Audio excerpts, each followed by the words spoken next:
His friends with all the night dreamers talking to you at night. Gary on the radio, but maybe he's not in sight. Bigfoot's on his tail, flying UFOs, that's right. Gary's talk show radio, Wednesday, Thursday, and Friday nights. If you need a friend to talk to, he will always be there. The Night Dreamers talk show will fix your despair, because Gary's talking to you at night.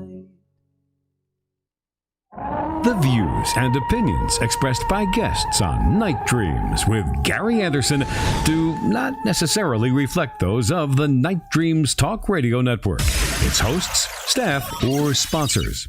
This show is for entertainment purposes only. Listener discretion is advised.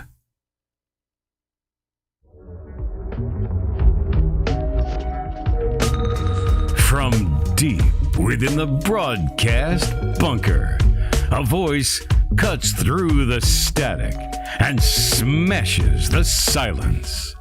This is the show that rips the lid off reality, exposes the shadows, and dares to ask the questions no one else will. Get ready for truth at full throttle with the man himself, Gary Anderson. And it's another Saturday right here at Night Dreams Talk Radio. You know, the other night we were talking on the show about Japan and China are cashing out the treasury bonds and what that is going to do to our economy. You know, we have the tariffs, which is actually really hurting our economy right now. And if you haven't been to the store, you might even find it's starting to get hard to get toilet paper. But what's going on now with Japan, JC, cashing out their treasury bonds is going to, make it really hard for people to finance and buy a home. And they're going to raise the credit where you're going to have a perfect credit score. You're going to have a real solid income very shortly, even to buy a house, because, you know, they're not going to have the money in circulation because people don't realize Japan was our biggest purchaser of treasury bonds and mortgage notes. They were buying millions of mortgage notes, and they're even dumping those. Yeah, that's going to cause a big domino effect across the board of everything, I'm sure. And then hopefully it doesn't become like you mentioned before. We got to have a wheelbarrow full of money just to buy a gallon of milk eventually. Well, that is really scary. You know, they're talking about we in the second quarter are going to go into a recession, but now we're getting hit with a double whammy. That is. And you know, this, I hate to say it, this is because we started putting the tariffs on, and that caused financial strains to other countries. So then they were hurting. So instead of having the extra money to buy these treasury notes, they had to start, you know, cashing them in. That is really scary. And people they don't talk much about that. That's only been coming out this week on the news. Yeah, I haven't heard much about it. You're right. They kind of want to keep that on the down low, I guess. But that stuff is scary because, listen, and here's the other thing. When you push back at other countries, most countries aren't going to sit there and just, okay, you're going to get, it's tit for tat and back and forth, and nobody really wins, I don't think. Well, you know, if you really think about it, this country is totally financially bankrupt. It's like if you were borrowing money, right? And you put stuff up, you know, for security. And then you know, all of a sudden they said, oh, well, you know what? We gave you a 2-year term on your loan, and it's 2 years. So do you have the money? No, but let's do another. No, we're not going to do another loan. So the next thing you know, your sofa's gone, your big screen is gone, and your bed is gone. And knowing you, your refrigerator's gone with all your Mountain Dew. Yeah, you know, it's a really funny situation because you or Joe, average Joe, like you just mentioned, you know, you don't have the money or you're so far in debt. You can't just say, well, let's just keep on going and get a loan like you're mentioning, like the country does, is why we're trillions of dollars in debt. It's ridiculous. They would say no. Matter of fact, it'd bankrupt you or put you in jail or something, or take all your possessions like you mentioned. No, that's okay. You know, my daughter, when she was really young, about 8 years old. She wanted something at the store, and we didn't have enough money. And she went into the bedroom, and she knew where my wife had the checks. And she goes, Yeah. well, here, Mom, just write a check. And we had to explain, you just can't write a check. You can. There's a lot of people who have done it, and they get free room and board. But, we were in that situation. I didn't want that type of free room and board and meals. You know that. Well, anyway, we got Guy Ticker with the news, and then we got Denise on. We're going to talk about ET abductions and all that tonight, right here on Night Dreams Talk Radio. Check out our website for more information about our guests at nightdreamstalkradio.com. This is NDTR Breaking News. This is Guy Ticker in the Night Dreams Talk Radio Network newsroom. This just in.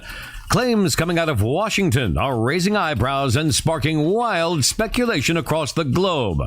According to former Trump administration science advisor Michael Kratsios, the United States may now possess technology that can manipulate time and space. That's right, according to this report just in off the wire. Speaking at a high-level retreat in Austin, Texas, Kratsios stated that U.S. advancements can now annihilate distance and may even cause things to grow, hinting at revolutionary tools that go far beyond anything this reporter has seen before. But here's where it gets even stranger. Let me get to the next page. Online chatter suggests these technologies are being referred to by some as bent and bent time, and could possibly obliterate targets, bend reality, and alter the very flow of time. Are these rumors based in truth, or are they just the latest wave of high-tech conspiracies?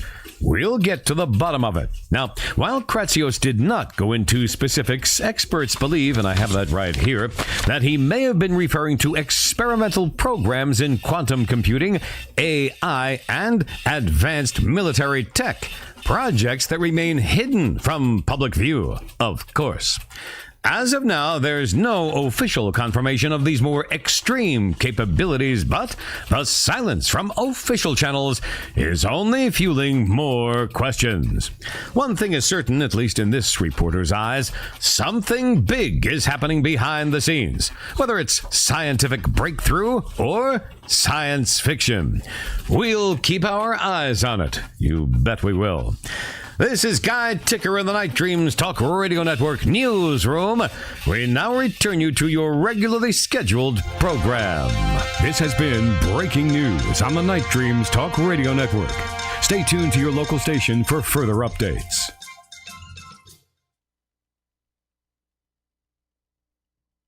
Denise Stoner is proud to be part of MUFON, the Mutual UFO Network. She's on the MUFON Experiencer Resource Team and is Assistant Director of Abduction Research under Director Dr. George Medich. She also holds the following positions: Florida MUFON Field Investigator, StarTeam Member, SSD, and she's also State Director of Florida MUFON. Denise Stoner co-authored and published her first book, The Alien Abduction Files, released in May of 2013 with Kathleen Marden. Denise holds educational forums in both public and private gatherings for abduction experiencers. Her involvement in the UFO field spans more than 40 years. Well, Denise, welcome to the show. How are you doing this Saturday night, kid? I'm doing fantastic. Happy to be here, and thank you for inviting me back. Well, it seems like you're drinking root beer and I'm drinking Dr. Pepper, so we got something in common, don't we? We're good. Well, what got you into MUFON originally? I was just looking for a place to land where there were others like me that had had experiences, and just kind of dove in to see where and how and what I could do to help other individuals and myself. Well, what type of experiences did you have? Well, from the time I was 2.5, I remembered a little visitor and also seeing this huge craft outside my window. Something triggered that memory, and that was that my mom was in the hospital giving birth to my sister. I had never been alone without her there. My grandfather was there, but he was doing dishes and everything was quiet. It was night. And I was standing on a little sofa I had climbed up, and I was looking out the window, and I saw a huge egg-shaped object just above the lines, telephone lines. And as a kid, I thought it was Humpty Dumpty, if you remember that nursery rhyme. And I was wondering where his eyes and nose and mouth had gone. And I was kind of watching to see if he would fall over. My grandfather came through, and I said, "Could you see Humpty Dumpty's up in the sky? What's he doing there?" And he looked outside, and I saw fear. I can remember his face now, and I saw fear. And he said, "Let's go upstairs and read a story and go to bed." So he took me upstairs, got me ready for bed, and my wallpaper was all nursery rhyme characters. So when my grandfather left the room, I started looking for Humpty Dumpty to see if he was in the wallpaper, and he wasn't. I was looking around, and all of a sudden, this little entity stepped out through the wallpaper. He was dressed like a monk. He had a hood on, bell-shaped sleeves, kind of a rope around his waist, and he could stand on the side of my bed and look me right in the eyes. He was very small. How small I was? looked- How small was he? I don't think he was over 3 feet. He was just very small. And I could lean up on my elbow and look into that hood he was wearing and see these great big dark eyes. So he was looking out at me. I couldn't make out the rest of his face, but he just kind of communicated that he wanted me to go with him. And I had been taught never to be afraid back then. You didn't have to. And I knew my parents were always there for me, grandparents also. So I said, okay. And he put his hand out. But in his other hand, he had a very long, skinny something with a light on the end. I didn't know about tools or anything like that at my age. Okay, now, the light So- thing, you remember Doctor Who? Yes. You remember his little screwdriver? That's right. Did it look something like that? He had, I would say, very similar. Very similar to that. That makes me wonder, where did they get that idea? But Maybe for one of the Dr. writers Who- could have been abducted. Makes you wonder. So he took my other hand, and we walked out of the bedroom. It was on the second floor, and into the hallway, and there was wallpaper there also. And he touched the wallpaper, and he kind of indicated, "Hold my hand, don't let go." And when he did that, we passed right through the wallpaper. And I was in another space, maybe another time. All the walls were very smooth. There were benches, and they were a part of the wall because there were no nuts and bolts or seams. And I just stood and looked, and this curved way around that bench type thing. And I looked, and way at the far end, there were other children, all in their pajamas. And they were sitting all together, kind of huddled together. And there was another little entity carrying with what looked like, some kind of writing instrument. And he was holding that, and he was walking back and forth. And the entity that took me said, "We'll be coming back. You'll get to join them next time." And he took my hand, turned around, and back we came through the wallpaper. Oh, wow. And how old were you when this happened? I was 2.5. 2.5, really little. You know, a lot of people say, oh, people can't remember stuff at that age. You know, I remember when I was about 3 years old, my parents went to Montana to a ghost town, place, camping with relatives. And I remember there was a fire and there was a giant frog that I was chasing. And, and I brought that up before my mom died back, years ago. And she goes, "You remember that?" And I go, "Yeah." Wow. Yeah. So a lot of Yes, people so- do have good memories where they, Yeah. they might, now Denise, they might not remember where they put their car keys or their shoes, but they can remember stuff like that. So true. And I'm looking for those car keys a lot of the time. Look in the freezer. That's where I end up putting mine. But go ahead. Oh, hey. But anyway, this little entity came back for me off and on for as long as I could remember, into, 7th and 8th grade, when we actually picked up. I lived in Connecticut, and little New England town, and then we moved to California. My dad had wanted to get into aerospace. So he had finished school, we picked up and moved, and I had a whole different set of circumstances because I was taken there also. I ran into something that I could compare with what was in Connecticut. That was an entity that was really tall and really skinny.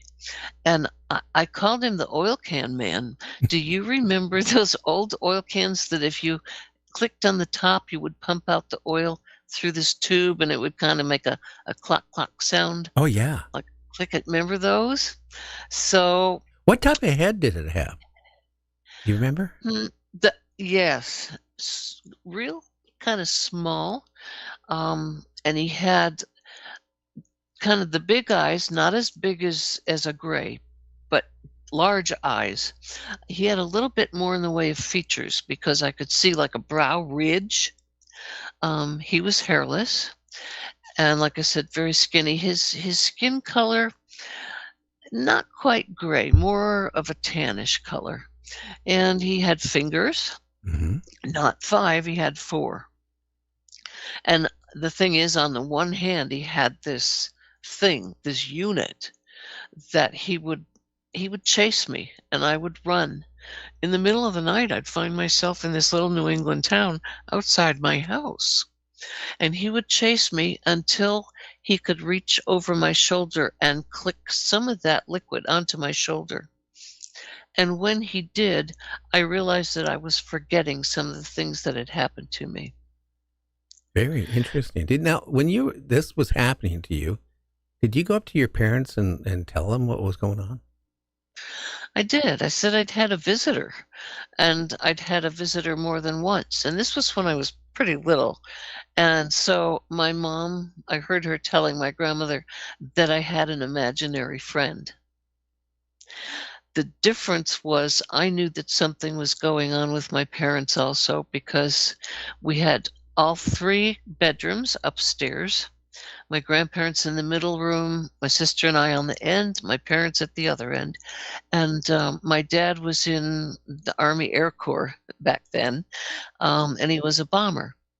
So he knew a lot about aircraft, a lot of things, that took to the air.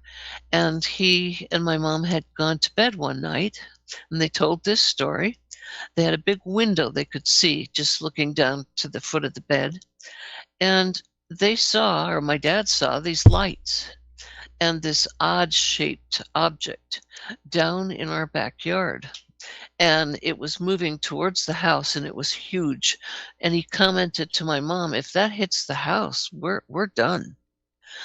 But his reaction was kind of crazy because the next time he remembered anything, it was morning. Right after he thought that. Normally, he would have run down the hall, wakened my grandparents, wakened myself, my sister, got us downstairs and out of there. He did not. He didn't remember what happened after he made that comment. That is so really I know interesting. something. Yeah, it is. They never spoke of it other than to just tell that story. What year was that roughly? Do you know? Yes, that would be 1951 to 53. Well, somewhere in there. Back then, let's be honest, a lot of people didn't want to communicate any of that type of stuff because, I mean, if you did, even back 10 years ago, but back in the 50s and the early 60s, if you start talking about UFOs or, being, Humpty Dumpty or any of that type of stuff, people would really look at you strangely. And if he was in the military at that time too, And it sounds like he was a bombardier. That it could have really affected his career. Oh, Gary, you are so right.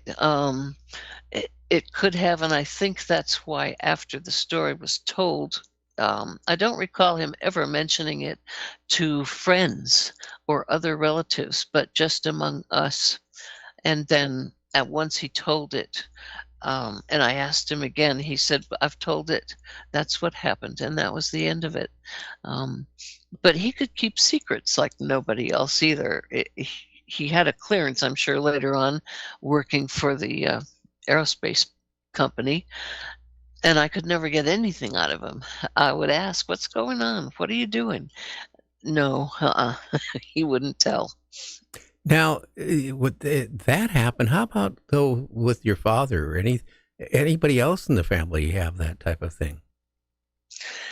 I have been researching something that my mom told me, and I have a feeling that she was abducted. It was a very strange situation when she was a little girl and was walking home with a new friend. And the new friend's dad was a doctor at Hartford Hospital, and he was kind of up there in control of, I don't know, 1 or 2 floors or exactly how much. And when they were walking home, all of a sudden my mom saw somebody standing in a building that was just being constructed across the street. And she said, "I have to go in there." And her new friend said, "I'm not going with you. Don't go in there." Well, she did. And when she went in there, that figure that was in the doorway stepped back, and she said, "It wasn't normal. I know it wasn't normal." And her friend was gone when she came out. She was missing an hour and a half. She was supposed to be at home getting dinner ready, and none of that happened. So Now, something. Yeah. Now, you mentioned that. Have you ever had lost time? Yes. My husband and I, in 1982, crossing, it was called South Park Valley, Big Glacier Valley in Colorado. And we were coming from Denver to our campsite in Buena Vista. And the whole trip took about 3 hours. Well, we were missing about 2.5 hours of that time. We stopped at the top of a pass before we went down into the valley. And I saw these lights way out. It was high desert. There were no trees, nothing. One ranch at one end and a very small town called Jefferson. So we went down the pass and landed on the park floor, the desert floor, and started to move. And as we did, the lights came across the desert toward us. And I was talking to my husband and saying, what's going on? Look over there. He didn't move. He was holding onto the steering wheel and staring straight ahead, so he didn't respond. And we had a new car, so he had set the odometer. He liked to make sure everything was working correctly. He was military also, so he liked everything just so. Well, the lights came and went over the top of the car. And when I stuck my head out the window and looked, I saw those lights were attached to some kind of huge object. You remember what it looked like at all? Yes, I do, because we saw it land. Oh, wow. If you took 2 dinner plates and you touched the 2 bottoms together so that the outer part curled up on both ends, but it also could fold in on itself. Those 2 dinner plates could fold into a regular disc shape. So this thing was over us, and I felt the car move to the side and then lift off the road. And I kept talking to my husband, and he wasn't responding. Took us across into the high desert and then landed. And then this thing came over the hood of the car and settled on the ground in front of us. How big was that? It was bigger than our car, which at the time, do you remember what a Ford Granada was? Oh, yeah. Yeah. Yeah, okay. Unfortunately, I do. Yep, that's what it was. We liked it because it was pretty. So anyway. Don't tell me it was yellow, though. Please don't. No, it was a real pretty shade of blue. Okay. You've had some experience with those, I haven't had you? a yellow one. That's why I said that. Oh boy. Yeah. Anyway, when it came over the top of the car, it was sticking out on both sides. So it was maybe size of 3 of those vehicles, and moved over the front hood, settled down. And the next thing I recalled was I was inside the craft. And had quite an experience in there inside, and there were millions of lights running around the center core on the outside of it. I don't remember how I got inside. I just know that all of a sudden I was inside the craft. And, Can you remember what it looked like inside? Was it yes. metallic looking, or it was Yeah. smooth? What can you tell us about what it looked like inside? Well, there was light, but I couldn't tell where the light source was. Everything was lit. It was just a bluish color. Everything was smooth. There were no rough edges. There were many of little tiny, we call them grays now, lined up back to back all along one wall, and they weren't moving.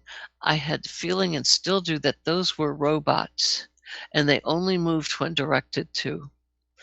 I was with who I know now was my tall gray, who was, 5.5 feet tall, 6 feet, somewhere in there. And he was walking me down the hall into a room. And this room had an odd table that came up out of the floor. That was also smooth, no seams, nothing rough. Sat me on the table, touched my forehead, which took away the fear that I had. I was terrified. And that eased it. As soon as he would touch right in the center of my forehead. So I got on the table, and when I looked down at my feet, I saw a figure standing there. And this was what we call a mantis. He looked just like a praying mantis, except he was standing up on 2 legs. How tall was that? Well, he was pretty tall. He was taller than the gray, so 6.5, 7 feet, maybe taller. How big was their head compared to the body? Very skinny and narrow, like a mantis. It all fit together. It didn't look like he had odd parts. It looked like it was all a part of who he was. And he had that mandible that a praying mantis has. Uh-huh. And because he looked up, and I could see all the workings underneath his chin. And his eyes, if you put a point up at the top of your forehead, a point at the bottom, and made that kind of an oval shape. But he blinked sideways, not like we do, up and down. He blinked sideways and had kind of odd looking, probably protecting his eyes, that covered when he blinked. He was looking at me, and he was wearing what I think was some sort of scientist's white jacket. And there were no emblems or anything that I noticed on it. He walked up to me, and he injected a needle into my navel, which was very painful, and I kicked at him. I would. Now, we need to take a break. So we're going to find out, what he did after you kicked at him. So we'll be back with Denise Stoner right after this break. It's about 3.5 minutes long. We're going to play a little bit of Phil Collins here right after this, so stay tuned. 2025, a year of false flags or impending contact. Do narratives hidden in the Bible and indigenous stories reveal what happened last time humanity was in contact with extraterrestrial intelligence?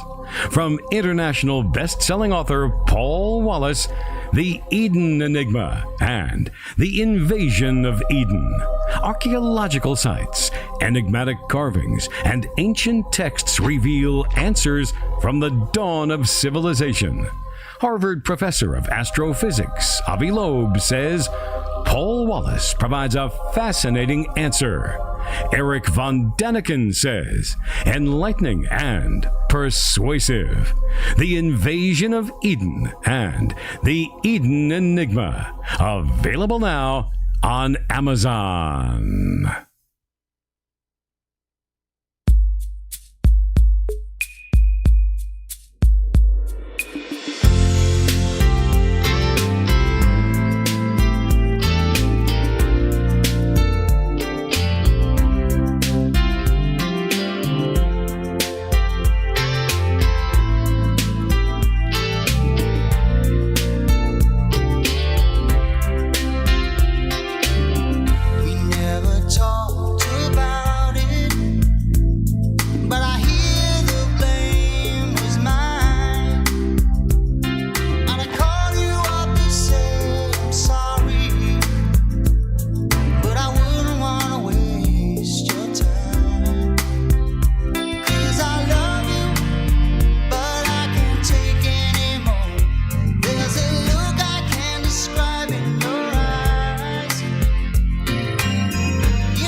The night trembles, the truth screams, and the gatekeeper of the unknown is on the air. This is Night Dreams Talk Radio, and Gary Anderson is on a mission to rip the veil, punch through the lies, and wake you the hell up. And are you awake out there? Well, anyway, a lot of people use this show to fall asleep. I guarantee you, if you listen to the show, you'll fall asleep better than no dose or anything. Anyway, Denise, this creature, this alien, injected you in your navel. Then what happened? Well, I kicked at him, and he didn't appreciate that too much. He didn't show a lot of emotion, but I screamed at him also. And again, the gray that was with me came and touched my forehead. And when he did, I calmed right down. And he kind of indicated, I think it was telepathic, because I heard him inside my head say, let's just do this and we can go back. Just relax, that type of thing. And I looked, I'm sure, with anger on my face at this scientist character. I call him the doctor. And when I did, I think he showed the only emotion. He came right up to my face, tipped his head to one side like, what is this all about? You know, kind of this human is acting pretty stupid. And would not just allow me to do my work. I think that's what he was all about. He was put there to do a certain thing, to get it done, and that's all that mattered. Well, how did they expect a human to act? You were taking aboard a craft, okay? You were frightened, you were scared, and you had a needle up your navel. What more could you do? You couldn't. You could only struggle to a certain degree, and then you were stopped, kind of frozen in place. You couldn't move. It was that sense of, that sleep thing that people get. And also when they're being taken, when they're being abducted and they realize they can't move, a type of paralysis. He started to do that to me on the craft. And then I knew I just had to be still. I kept concentrating on him. He wasn't showing any emotion except that one look and tip his head like, what are you all about? Were you scared? I mean, yes. Did you want to scream your lungs out on that? I would. Yeah, I did. I wanted to, and I had screamed. I'd, stop this. I kept, stop it. It didn't do any good, so he finally completed what he was doing. And I was guided to see what the craft was like and the operating system. I've seen more than one type. One of them really affected me. That was not it. This was run by some sort of high-tech situation. You could hear it, you could feel it. The whole thing was vibrating, not unpleasantly, not like it was going to fall apart, but just a sense of how this thing all came together, was connected together. Could it have been, and then if you think about back, Denise, could it have been biological, the craft? No, but I saw one of those. That was something I will never, ever forget. I was taken back. Well, we woke up actually on the other side of the pass. We had completely crossed that glacier valley, and we were sitting in the dark, and we never got there in the dark. We wondered what had happened. I mentioned a UFO, and then we drove on to the ranch where my parents were waiting to have dinner with us. When we drove in, they were walking down the road, and they were planning on, well, my dad was going to drive our route. There was only one road. They were going to call the hospital. They were going to call the police department to see if anything had happened to us. Just when we turned in, and my dad said, what happened? We both just said, we don't know. We really don't know. Well, and my mom said, how late were you? We were over 2 hours late. We just never did that. My mom had dinner ready, nice campfire going. We didn't want to drive in the dark, through those mountain passes. So we had to take the last 7 to 9 miles in the dark. And they wanted to know what happened, and we did not have full memory at the time as to what happened to us.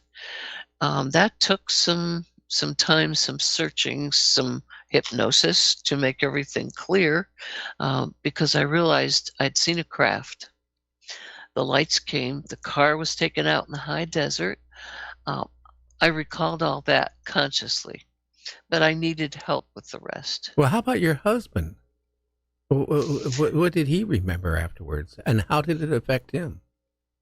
Well, he remembered that something was happening to the car, that I was trying to talk to him, and he could not talk at the time. He just did not have control of anything except to stare straight ahead. And so Kathleen Marden did hypnosis on my husband to see if she could help him. And he remembered being on something cold, which could have been the table. He remembered being in a place that he did not recognize. He wasn't sure what it was. And when he was about to see the entities, he told Kathy, no, I don't want to see them. I don't want to do this. If my wife would like to, that's okay, but I don't think I want to. Wow. So he does know what they look like, because one of the times we were taken in Florida, he drew a picture for Kathy consciously of the entity carrying me back to our truck and putting me down on the seat. That is scary. It sounds like you've been multiple taken, haven't you? Multiple times, yes. Multiple times. It's hard to keep everything in order, as to when they occurred. I try to put myself in the place where I was when I was taken. There was a situation where we were going on a picnic. It was wintertime in Colorado, and we wanted something to do because we loved the outdoors. We decided to go to a park, and we drove up in the mountains. There was myself, and I thought I was pregnant, and that I was probably going to miscarry because I was having horrible cramps. And I decided that we were going to go on this picnic anyway, and we left. We drove up in the mountains. It was very cold, but that was fine. I didn't mind it. I sent my husband and a family member up to the top of the mountain where the picnic tables were, and I said, I'm going to use the outhouse. When I come back, we can eat. So I went into the outhouse, and I did miscarry, but it wasn't human. And there was a debris pile with a lot of paper. When I looked back, I turned around and looked back, and I saw this thing that, for some reason, absolutely terrified me. I could not believe that that had been inside me. It looked like a monster. It had great big eyes. It was curled in a fetal position, and it was all a part of whatever that was keeping it alive. And so I went up the hill, and when I got there, I said, "Something is very wrong. I'm afraid people are going to come and see that." And my husband said, "What?" And I kind of described what happened, and he said, "No, it's all right. We're going to have lunch." I looked up and I saw the gray peeking out from behind a tree. And then I looked back at my husband, and he was frozen in place. Wow. Had not moved. And the gray said, "Okay, we're going to go and see something. There's some things we have to take care of." He took me inside the craft, and when I got inside, I was put in a room that I still don't have full memory. Hypnosis has not worked, but they did something to me physically, and they said, "You're going to be all right now." And so they asked me, did I want to see the operation of the craft? And I said yes. I was used to it now, and I knew that I was always taken back, so let me see what you have to show. Now, can I ask you, was it anything like Yes. Star Trek, or was it completely more sci-fi? More sci-fi. Okay, well, let's find out about it. Tell us. All right. Well, I walked down a hall, and he said, "Turn into the room on the right." And when I did, the whole thing sounded, felt, you name it, like a heartbeat, like a gigantic heartbeat. I looked down, and there were pathways. On the sides of the pathways was a fluid running through the floor. And I looked up, and I looked at the end of the room, and the thing that was operating this craft was a combination of biological, mechanical, organic. I saw first a woman, her face. She had long hair, but that turned into something that looked more like plant material. And then there were tubes running from this gadget, from this stand, into the floor, out the back, all around. And I'm thinking all these thoughts of, what is this? Is she trapped? And right then I heard her say, "Do you think that I can't leave here if I wish to?" And I just looked at her, and she said, "I can leave any time I want."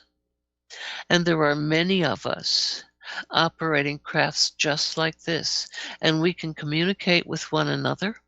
And we also know when we are all going to join the larger craft. That's where we came from, because that craft cannot come to Earth or even close.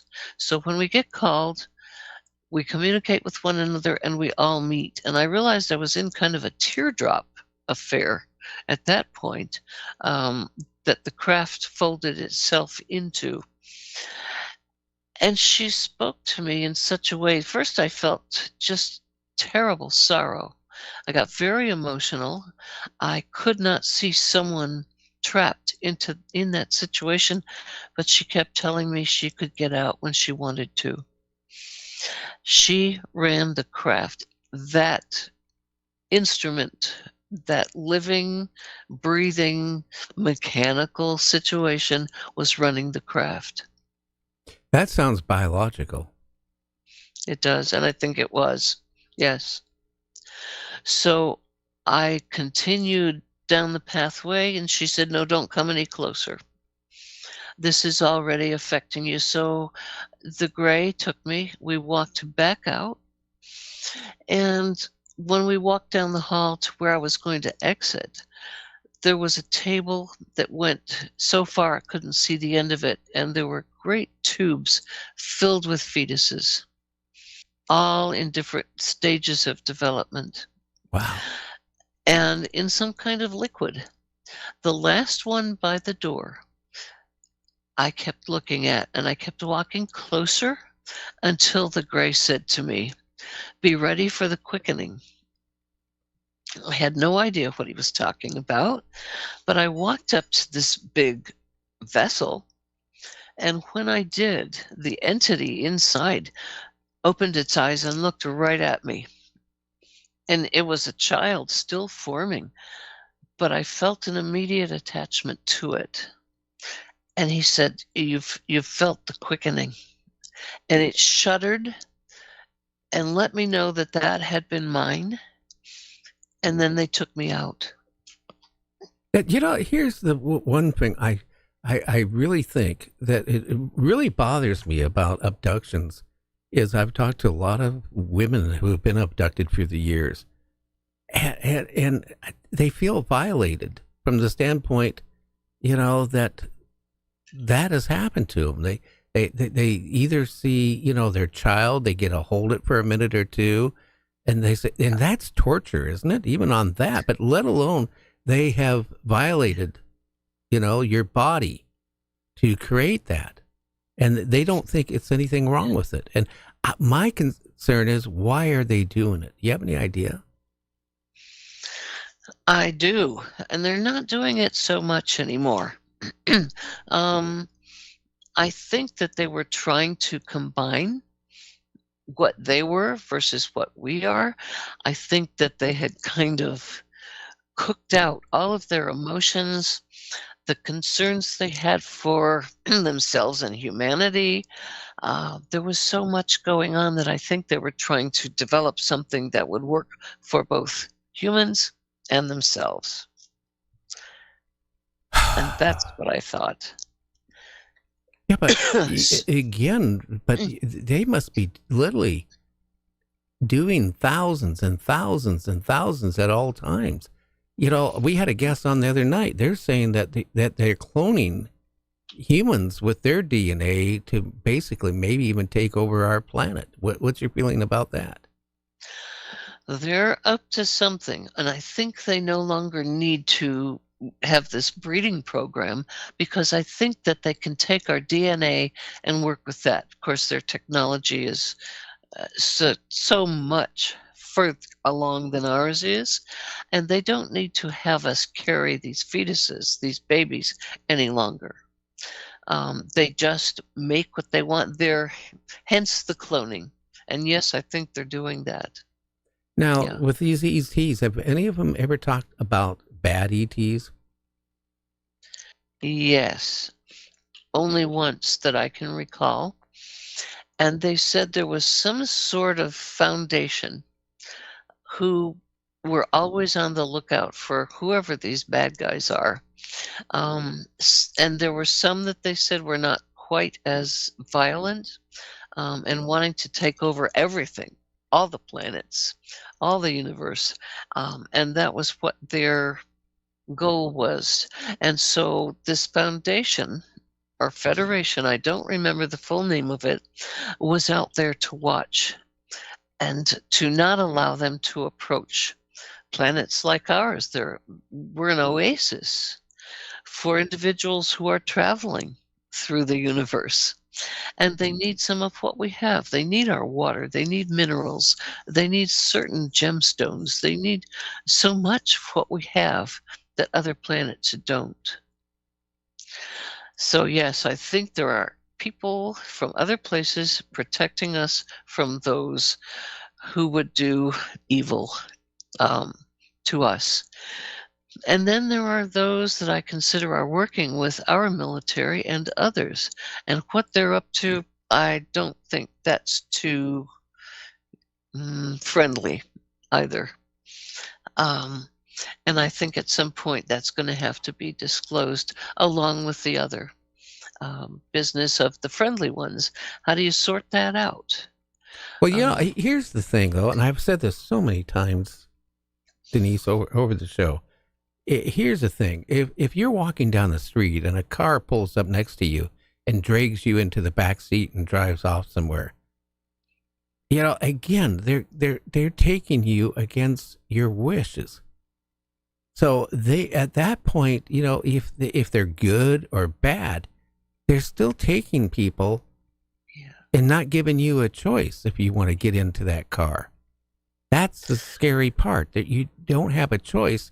And to go through and even having a needle, giving you a shot in your navel, or put it on a table, or having DNA extracted from you, or experimenting on you, or creating offsprings with your DNA.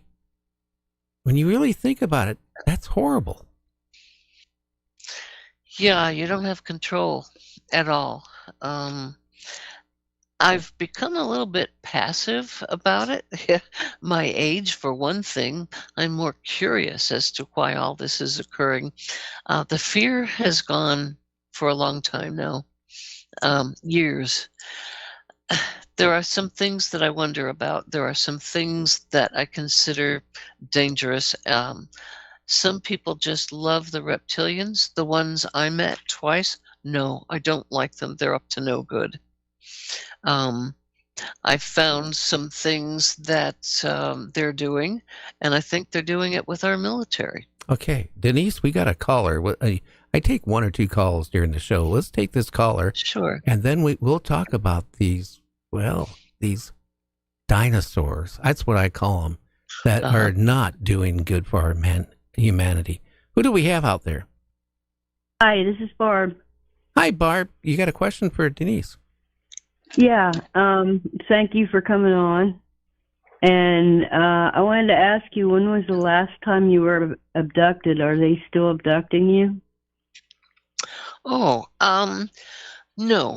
I think that as of 6 years ago, I had some visitations. I had contact. I was not taken. I was not asked to go with them.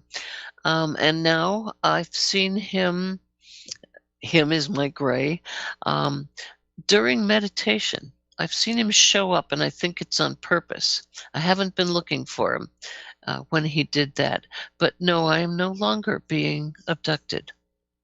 Well, gee, there you go, Barb. Again, now we got another caller. Who do we have? Art.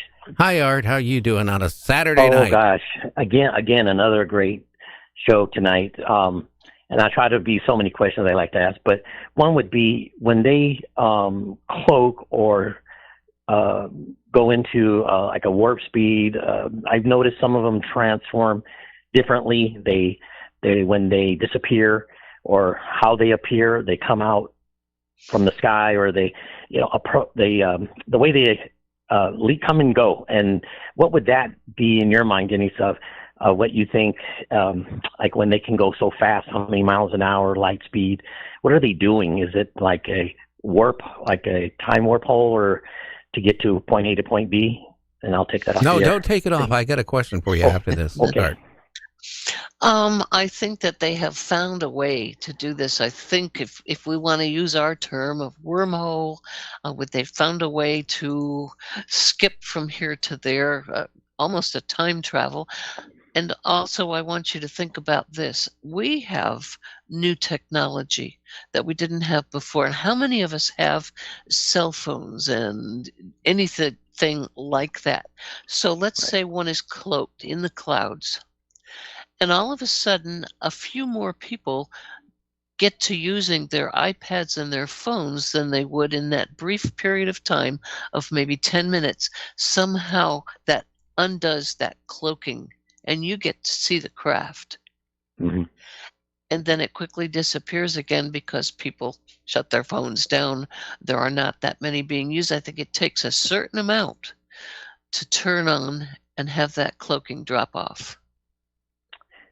And would that be a sense that they sense that you were videoing, or you make a thought contact with them, they know it, and then they either want to get away thinking that they made a mistake cloaking in front of you, or is it a disruption of something going on in their craft, or is it purposely? I felt it was purposely, the ones that I've seen, but they exit just as fast as they come, as they think that they've been sought by thought. When you keep eye contact, people say they disappear real quick, or they make your phones go blurry.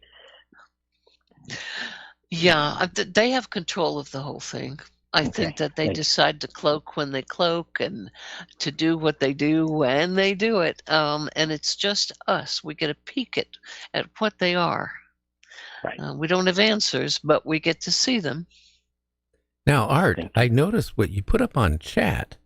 And just reading it about one of these things that was photographed in the apartment complex you're at. Can you elaborate that to Denise? Yes, my neighbor friend was having some things going on in her apartment, so I went over there because I noticed something going on around these areas of people that retire, a lot of people passing away. But when I went in there, she had photographs, and she says, "Look real deep." And I looked back into the closet. She goes, "What do you see?" And I said, "It looks like a dinosaur head and a mouth. You could see the eye." And then she had another photograph where these things are in the photographs, but they're very plain and easy to see. But they had the raptor look, that facial reptilian look of a dinosaur, more or less, and versus the other ones that I've seen where the body looked like an alien. It was green, big head, almond shape, but smooth, olive smooth, and the body had like little scales on it. And my friend was videotaping it, and when I was looking at it, you could see definitely the details. So I kind of thought, is that a hybrid reptilian alien? At the same time, I went to a MUFON meeting, and I ran into a lady who her eyes were going back and forth as a reptilian back to human. So there's species and clonings. I'll believe in all that. So it's something that I fascinated that in my time, I never seen grays. I've seen more of reptilian type breeds, I believe. I'm going to say that as my comment, but not to share that what you think about different species and then having the same species DNA but differently, like you're saying they're cloning us or they're coming out with hybrids. What do you think about that? What's your take on their developing of species continuously themselves, or what's going on with that? That's what I would like to know. Good question, Hart. Thank you. Okay, thank you. Good question. Fantastic experience. Can you share what state you are in? He's in California. You're in California. All right. And I think something, of course, my investigators' lights have all turned on because he's seen some things that are pretty interesting. And if he was asked to come and look, who was that neighbor or woman? What did she know, and why did she have all of that? I think he saw what he saw, the reptilians. He was being shown something pretty special and was able to see them. Boy, I have just one question after another for him, because what was going on there? Is there something missing? Was he taken himself? Now, he seems, Art calls in quite a bit on the show. And, it seems like where he's at is a hot spot for UAPs or UFOs and aliens. And not just him, but some of the other people in the area have called me where he's at and described the same type of thing. So I don't know. Yeah, and it could be a hot spot, or it could be just that place where there's some sort of a warp in time and space, and that's where they come through.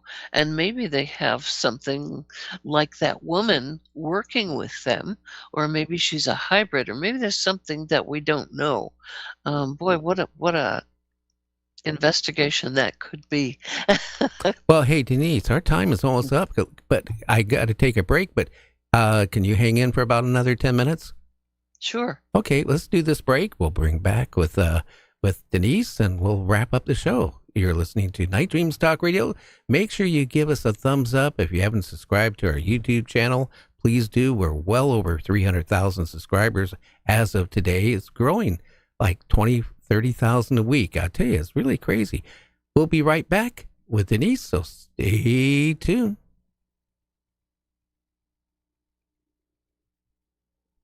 Available now. Bigfoot Origins, the search for the cryptid homeland by Mike Dupler. This is the most comprehensive and in-depth examination of Bigfoot ever written. How did Bigfoot in North America, the Yowie in Australia, and the Woodwoes, Britain's Bigfoot, get to where they are today? Mike Dupler connects the dots, and the conclusions are incredible. This changes everything. Don't be left out in the woods, in the cold, not knowing. Read Bigfoot Origins, The Search for the Cryptid Homeland by Mike Dupler. Available now on Amazon. You're listening to my friend Gary Anderson on Night Dreams Talk Radio, the best in paranormal radio. Hold on to your spine. He's coming in hot. No scripts, no censors, just pure, raw, unfiltered truth. This is Night Dreams Talk Radio with the one, the only, the legendary Gary Anderson. And he's dropping the hammer on the unexplained. And we are back with Denise. You know, Denise, here's what I'm really concerned. You know, people that have been abducted, I talk about this quite often on the show because I am trying to get something going on this. People that have been abducted really don't have any place to turn to. There's no government agency. There's no, you got MUFON, but, you know, even with MUFON, I know a lot of people in MUFON, they're not prepared really to take these phone calls from people that have been abducted. A lot of the investigators don't know how to handle it. And here's the problem. A lot of these people that have been abducted, Denise, have now emotional baggage. They are terrified about being abducted again.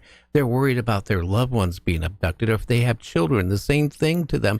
And they are scared to death going to bed at night because they don't know if they're going to be abducted again. What can somebody do, and what can they do if they've been going through this? Yeah, you're exactly right, Gary. This is something that needs more work. There's an organization, and I cannot tell you what it stands for, but OPUS, OPUS, has some extremely good and intelligent individuals who will talk to you. They have their own little support group that people can join. It's a place where you can count on anonymity. Your confidentiality is, everything is protected to quite a degree, and there's more understanding than I have experienced. And I'm also now a part of OPUS. They're just a kind, intelligent group of people. And so if you look that up, OPUS, you will find that you can contact them. You don't have to fill out page after page. We're not data collectors, but you can request to speak to someone in the support team, and you'll find that is very special because everything you say stays right with that person. Well, you know, I've talked to some MUFON, investigators through the year, and they, like I said, they're not prepared for it, and they don't take those phone calls seriously. They really don't. If you can't describe a craft in the sky, or one landing, they don't want to really, they don't care. That's what they're all geared up for. They're completely geared up for, and they're very protective of anyone who wants to look at this situation, people that are being taken or have been taken, and they have got PTSD as a result of all these experiences and events in their lives. Why should that be tucked away? Put it up front where people can share. Now, there's a couple people on chat. They want to know why are some people chosen for abduction, and how are they centered for abduction? Boy, that's going to a place that is my opinion alone. I think that personally I signed up for it. I don't know when or how, but I signed up for it. And that's what was going to happen in this lifetime, if you will. The other question they have you, when you've been abducted and taken and talked to your gray or, these other people when they were experimenting with you, have you ever asked them what solar system, galaxy, where they're from? I didn't ask, but they told, and I cannot give you the name because, again, kind of like Kathleen Marden's Aunt Betty and Barney Hill, she was finally able to draw a star system. That's what I would have to do, because they showed me on a screen once, and it was something so different. You just can't imagine what that planet was like, because they ruined one and had to move to a smaller planet in order to survive. There's one they showed me that's a water planet. I call it water, and I don't know really what it was, but there were little creatures, entities there. They've pointed in that direction. I'm going to have to sit down and see what I can do about that to give people an idea what I've been told or shown. Now, how about, too, some people claim that certain ETs basically, how can I say it without getting in trouble again? They take humans and consume them. Have you heard anything about that? I have. I've heard of that. I have no fear of it. I have no proof of it. I don't know if that's some sort of screen memory to keep an individual or individuals from talking. And that's a horrible thing to do. So were they shown that for sure? I don't know. I have my doubts there. How about implanted? Have you ever been checked to see if you've been implanted? Yes, I have. And Kathleen Marden and myself tracked one that we found at my elbow, and it traveled down my arm to the back of my hand. And when it reached there, we were going to find someone to have it taken out. And as soon as we decided to do that, it disappeared. Yeah, Gone. Yeah, well, Whitley's numerous times, well, not numerous, he went to have his implant, removed out of his earlobe, and it would move around. I've had other people, like in their knee, again, they went to their doctor and said, hey, I think I got something there. They did an x-ray and MRI. It's there. When they went to remove it, it would move around. They do. I lost one that was shaped like a teeny tiny little pearl, and it was inserted into my tear duct. And when I was considering going in to see an eye doctor to have that removed, it popped out and rolled away. I couldn't catch it. It was just gone. So they disappear. Now, some people feel that these implants are multitask. Like Whitley, he feels they're communicating with him. Some people say that it's for tracking purposes. What do you think it is? Have they ever told you? They kind of indicated, and what they indicated was we always know where you are. We always know where to find you.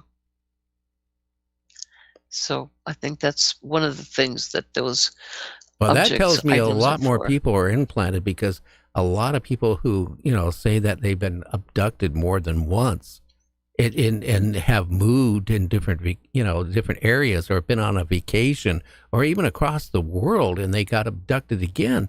That tells me that these implants are really there for tracking also. That's the only way they could be able to find that person. Exactly. And now you're not going to find those little size of a grain of rice type implant, those little pearl type things, because now they realize that you're going to try to take that. We have discovered some of the type of implants, if you want to call it that, is more like a skin graft, and it's found behind the ear and appears as a little rash, and it's not a rash. It's what they've done. A lot of people too, it looks like they get like a tattoo, some type of symbol or something, Yes. In their thigh, or, behind their head, right in the back of their neck. Have you heard of that? Yes, we're documenting, and there are little triangular shaped little teeny dots, circular, with a certain group of, I guess, little polka dots, little dots. There are puncture wounds where a core has been taken for some reason. Feels like right down to the bone. So there's a perfect circle that looks like a puncture, and that's what it is. Wow.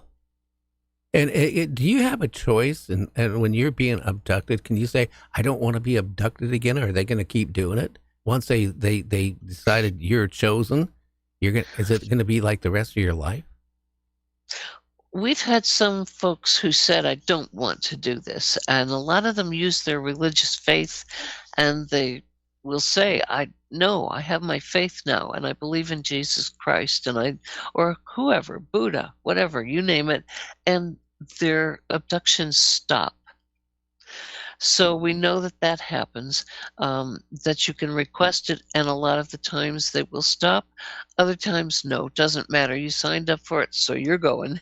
Yeah. Again, have you ever asked any of these entities about God and Jesus and religion? Have you ever had any conversation about that and what their impact is? What is God? Have you ever asked that question? I didn't ask where and what and how is God, but I was told that there's this mass concentration of souls, and they're all headed in the same direction, but it was so complex that I could not take in what they were trying to tell me. There's something there. Is it God? I don't know. But I do know that we're all connected. That And I in can the guarantee you. I know we are. Hey, Denise, our time is up. Is there anything you want to share? Anything you want to tell the listeners? Go ahead.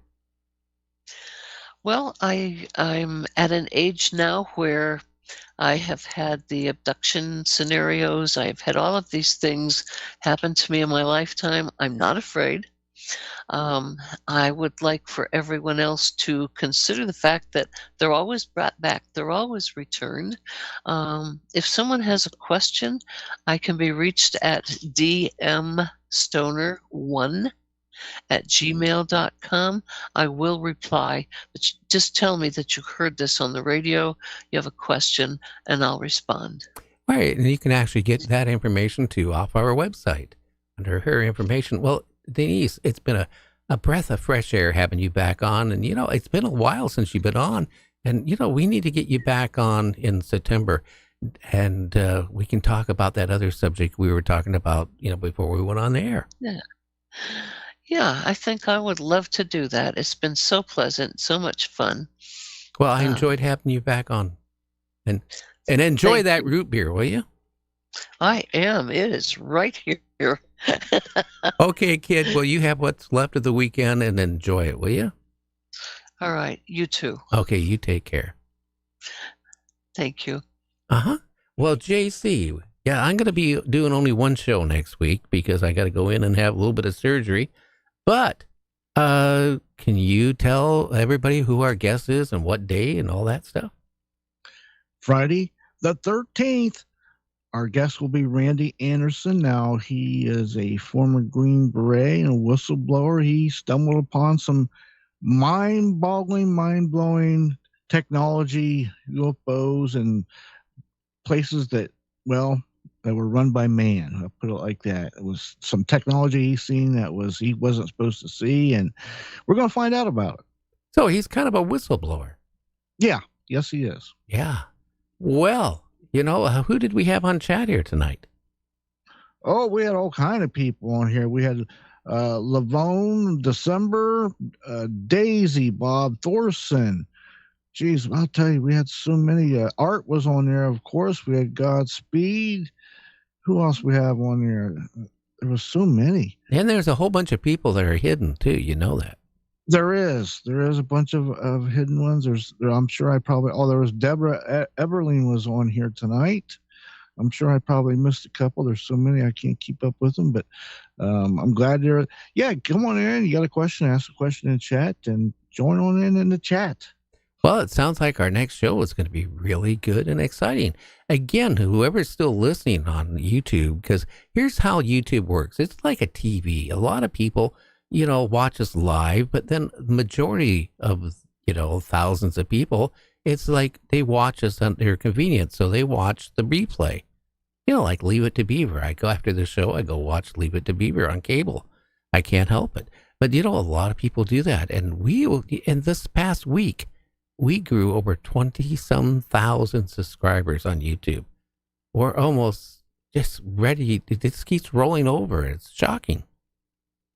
It is. We've gained more in a 28 span than some shows get in years worth. So, yeah, it is. It's amazing. Also, reminder, after the show's over, go back in and leave a comment on how well you like the show tonight. Yeah, and if you haven't subscribed, please do. And ring that bell, because then you'll be notified when we go on the air. And again, you can watch us on your big screen, by the way. A lot of people don't realize that you can watch us, go to YouTube, and watch us on your TV. Yeah, that's the best. That's the way I do it. I like doing it like that. And you can, plus, now I don't know if you can chat on there, but you can read chat. But anyway. I don't know if you can chat, but if you have your cell phone next to you, you can chat too. Yeah. That's the way I do. Yeah, I was thinking about doing the show like that. Some people do that. They go on their front room in the recliner, or their kitchen table and do the show. As you can see, the people, this is part of my studio. This is one part of it. I got more monitors going all the way around, connect for all the different servers. So we are the real deal. Yeah, you've got better equipment than most radio stations. Well, that's because I was in radio for many years. That might have something to do with it. I'm really a fanatic on that. And by the way, we've taken over the night, by the way. Yes. With this show. Yes, we have. Yeah. Yes. We're always tweaking and bettering ourselves. We focus on our show to be better for you, the listener. And listen, the results are in the pudding. Look at the numbers. And if you want to contact me, it's really easy. nightdreamstalkradio@gmail.com. nightdreamstalkradio@gmail.com. I'd love to hear from you. If you want to, give us some ideas on bumper music, just tell us the artist and the song, and we'll try to get it on. And a subject or a guest, again, nightdreamstalkradio@gmail.com. Again, I'm going to be on only once this coming week because I have to have some surgery done, and who knows, maybe a whole bunch of surgery after that. So, so we might go on a vacation for a couple weeks after this week. I'm not sure till I find out on the 11th, so I'm nervous. Yeah, everything will work out. It always does, and it will this time too, Gary. So don't get yourself fussed up. I'm not. It was 90-some degrees down at the compound today. Beautiful day. Beautiful day. I believe it. It was 90-some here today. We got 3 days in a row of it. And the funny part was, on the first, it was 38 and frosted. Yeah, isn't that weird? And they say there's no such thing as earth changes. Well, everybody, again, Art, good questions. And thank you, Barb, for calling in, and everybody else. Till our next show, everybody have a good one. We'll catch you on the other side. So stay out of trouble. Do you have a mother with a weird sense of humor? We have the perfect solution to your potential gift-giving conundrum. Buy for Mom this great read, The Expectant Mother Disinformation Handbook. It's the latest book by Robert Guffey, author of Chameleon.